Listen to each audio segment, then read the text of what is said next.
Welcome back, Rankers. I'm going to run a timer today because I keep going over. I can never get the show onto YouTube. So the beeping you might hear in the background, it's me. It's not you. First of all, thank you to everybody who attended the workshop last week, and thank you to all of those of you out there that helped promote it on Twitter, on Facebook, on a heap of backlinks that we got from it. So thank you very much. We raised over $3,500, and a big, big thanks and debt of gratitude to the City of Melbourne, who provided the venue for free and also catered for free, and which is what they're doing for anybody that wants to organise a fundraiser for the bushfires appeal. I'd like to do more about SEO this week, but I'm going to have to couch it in terms of the government internet filter, or the proposed government internet filter in Australia, because it's reached monumental proportions of folly. And there's a couple of things that have happened over the last couple of weeks with it. Firstly, we had an anti-abortion site banned, and this is one of the concerns with a lot of people and a lot of free speech activists out there, is that, you know, we're talking about something that's meant to protect our children, which of course it won't, because the technology cannot do that. And what's happening is that we're starting to see these other sites being creeped in. Originally it was only about child porn. Okay, and well, now we've got an anti-abortion site, and you know, how long until we get a political site or something that is the government really doesn't want you to see? And I know you might think, well, you sound a bit paranoid, Jim, but it's happened before, and it's happened all over the world. We've seen the Thailand blacklist of 1,200 URLs on that list were all about sites that were insulting to the Thai royal family. So, but what else has happened yesterday, has just come out, is that there's a site called Wikileaks.org, and I'll just take you to that. If we go to Wikileaks.org, this is why I'm saying it's getting so silly now. We go to the main page on Wikileaks. Wikileaks is a non-profit project sponsored by transparency groups and investigative journalists worldwide. And basically what they're trying to do is basically anything that they think that the public should know about. They're trying to get the information out there because it's been stifled so much by freedom of information, all these other things, and government bureaucracies. So if they get a leak about a particular government unethical behaviour or whatever else, they're going to publish it on here. And it's a global thing, and it's a volunteer thing. So what they did last year was that they published the Danish government's blacklist, because the Danish government has one of these blacklists of websites that no one's allowed to go to. And the only way that you find out about this is the thing that annoys me about this. The only way that you find out about these blacklisted sites is when the Australian Communications and Media Authority, or ACMA, the government body that is maintains this blacklist, is when they announce they've blacklisted the site. Because what they do, this particular site, WikiLeaks, they publish the Danish government's blacklist, and there's someone at Whirlpool, some Mr. Clever Trousers. Let's see if we can find his name. I can't find his name right there. But anyway, Mr. Clever Trousers, whoever he is, decided that he would report this particular page, which this one links to here, which is the actual Danish government blacklist. He would report it to ACMA to see if he could get that blacklisted.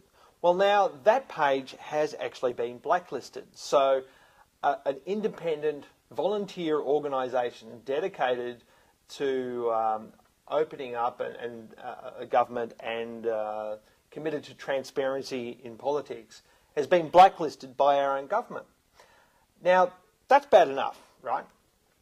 But if you are linking to this page, you can get fined $11,000 a day. Now, you don't even know that's on the blacklist because you can't get the blacklist. So you don't even know if you're committing a crime or not. Well, Bulletproof, the ISP, and actually a former client of ours, who run the Whirlpool forum where this link was actually published, because what the guy did after he got the page blacklisted, he went and published the email that he got back from the ACMA, and the ACMA has said you're allowed to publish anything, our judgments. So he published it. There was a link in it because they put a link in it, and then the Bulletproof got issued with a takedown notice, or you're going to get $11,000 a day. So, but a link is such a tenuous thing. It's like, well, what the hell? What about this page here on, say, Department of Broadband Communications and the Digital Economy that I'm looking at here, where it actually publishes the very same link. And it's a government website. And they're publishing the very same wiki link. Now, it's not actually hyperlinked, but I can do Control-C, and then I can go over here, and I can go Control-V. Okay, I've got to use my finger 3 more times than I would if I had to click on the link. So therefore, it's not as bad. And this is how ridiculous this legislation is. I've got to wind it up. I'm running out of time. No, I'm not. Sorry, I don't have to wind it up just yet. I will in a minute, though. So that's why this thing is so ridiculous. And this particular page, this blacklisted page, has another 55 links to it. Okay, so if we go to Google, or let's go to Yahoo, for instance. Or, better still, let's use SEO for Firefox. Now, I've told people about this tool before by Aaron Wall, great SEO guy, makes great tools as well. Now, this particular one I'm looking at is SEO X-Ray, and it tells me a little bit about the site, this page that I'm looking at. Of external links to this page, 339. Number of internal links to this page, 348. So let's go and have a look at the external links to this page.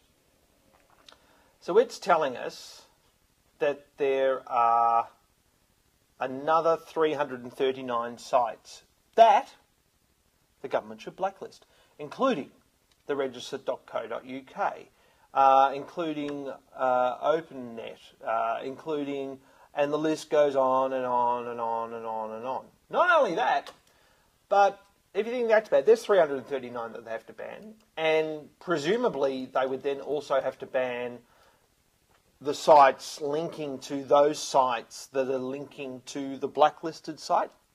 I don't know. This is how ridiculous this whole thing is getting.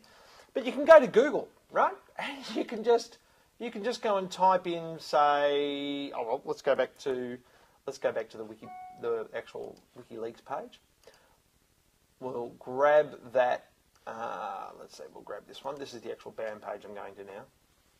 One of the other things that happened, of course, was an anti-abortion site got blacklisted, and they say it's not political. Now the site was quite offensive, and look, I'm not a fan of any of these sites that they're blacklisting. I can understand why a lot of people are getting very upset about these sites, but I mean, WikiLeaks, unless you click on the link, the only reason you find out about these things is when the ACMA talk about it. I never would have gone to any of these pages or seen any of this anti-abortion sites or anything like that. It's just that they banned them and they put them in the news. You can go years on the internet and never run into any of this stuff. I know, I have done that. But anyway, let's have a look at this. I've just typed in the URL of, or part of the URL of that WikiLeaks page into Google, and these are the results that we've got back. So, you know, we've got a whole bunch of pages there that, there's that government one that I found earlier. Australian government does have the link. Technically, they're not linking to it, but they have a link. So that's why, one of the reasons why, apart from all the free speech issues, apart from the technology won't work, it's going to slow down, because this blacklist is what is the government's going to try to filter with a proposed internet filter that cannot possibly work, and that's just some of the reasons why. But then there's a whole bunch of other reasons why it won't work, and you can just get around it. So if it's not going to work, and you're going to spend $50 million or whatever it is on this thing, wouldn't you be better off taking that $50 million that you're going to spend on the technology, giving it to families, giving it to parents, giving it to librarians, giving it to teachers, so that they can get more educated about how to protect their own families online? Thanks very much, and we'll see you next week.